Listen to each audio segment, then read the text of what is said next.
Hello, I'm going to talk about how level 1 stroke works, how we treat acute stroke. So the reason I'm recording this video is I encountered a lot of medical students that they rotate with neurology and they are wondering how we treat acute stroke. And this is when we should talk about level 1 and level 2 strokes. So level 1 stroke will happen really, really fast. These patients are possible TPA or TNK candidates. They may need thrombectomy. I will explain what is TNK and TPA exactly. And their last known well is less than 4.5 hours ago. In some centers, the limit is 3 hours ago. And one important thing about last known well is sometimes EMS brings a patient to ED and they say last known well for this patient is 7 a.m. when they woke up. But when you get more history, unfortunately, the patient woke up with their stroke like symptoms. And for example, the time they went to bed was 10 p.m. last night. So unfortunately, they are out of window for giving TNK or thrombectomy.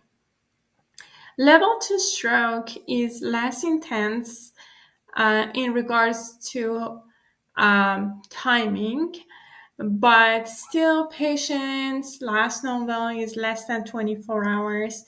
And even though they are out of window for the typical acute care for stroke, we may still be able to do thrombectomy. We will talk more about this. So TPA or alteplase and TNK or tenecteplase. TPA, we've been using TPA for many years for treating acute stroke, and TNK is a newer medication we are using as acute stroke treatment for the past 2 or 3 years. In some smaller centers, they still use TPA. The TPA dose, we will give a bolus following a continuous infusion dose, but TNK is just one push.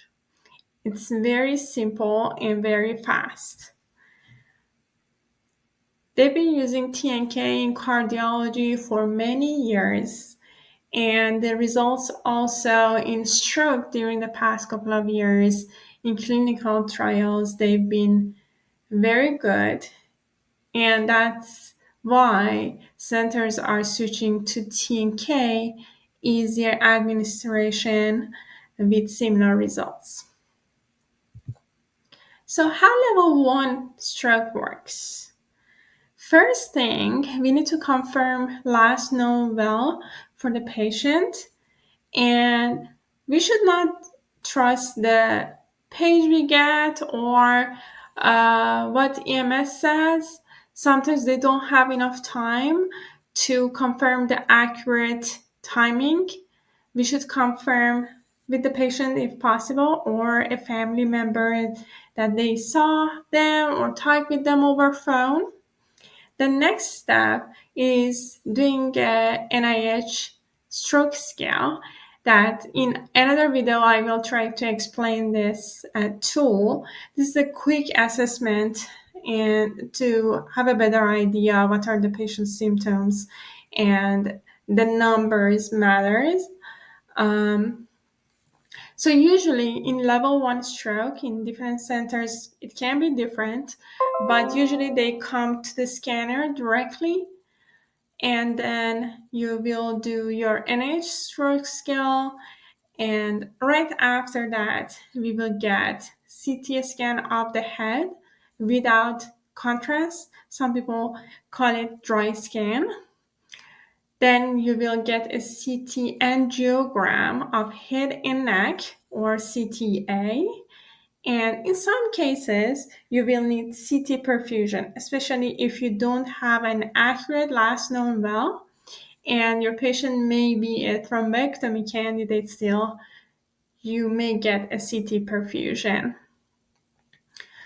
CT perfusion will show you if there is any brain tissue at risk of dying, but the tissue still is alive, it's just at risk. And we call this tissue, this at risk tissue, a penumbra. The next step, if after getting the images, is checking if the patient doesn't have any contraindication for thrombectomy, uh, for thrombolytic therapy, TNK or TPA. Then we will talk with the family, consent them, and at the same time, pharmacists will prepare the TNK or TPA. And then we will give the TNK. After TNK, patient needs to go to neuro ICU for monitoring for 24 hours to make sure they are not going to bleed, because giving TNK or TPA will increase the risk of bleeding. And also, if in the images we see large vessel occlusion or LVO, which we can see it in CTA, then the next step would be thrombectomy. In that case, the patient will be transferred to neuro IR suite and they will do the procedure. And after the procedure, after removing the clot, the patient will be transferred to neuro ICU, similar as post TNK care, until they are stable to come to a step down or regular floor. So this was a brief description of how level 1 and level 2 stroke works. I hope this was helpful. I will try to explain more details about NIH and different types of scans we use during stroke in the next videos. Please let me know if I can improve the videos in any ways. You can communicate with me through comment sections. Thank you for watching.